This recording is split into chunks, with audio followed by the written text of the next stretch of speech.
స్వామియే శరణమయ్యప్ప. ఈరోజు మనం ఎక్కడ ఉన్నామంటే బడంగ్పేటలో స్వయంభూ వెంకటేశ్వర స్వామి అలానే కాశీబుగ్గ దేవాలయంలో ఉన్నాము. ఈ ఆలయం ఇంత ప్రశాంతంగా ఉంటుంది అని అస్సలు నేను అనుకోలేదు.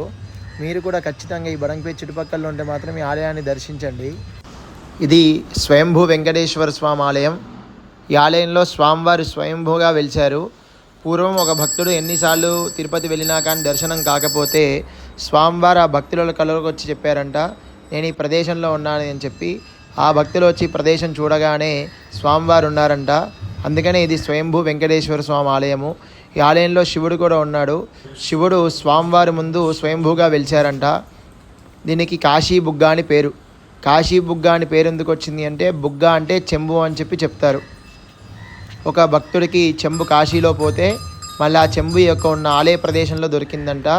అందుకనే కాశీ బుగ్గ దేవాలయం అని చెప్పి పేరు పెట్టారు. అలానే ఈ యొక్క ఆలయంలో కోనేరు కూడా ఉంది.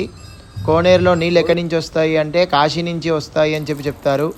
ఈ ఆలయంలో కోనేరుతో పాటు అన్నపూర్ణ అమ్మవారు దర్శనమిస్తారు.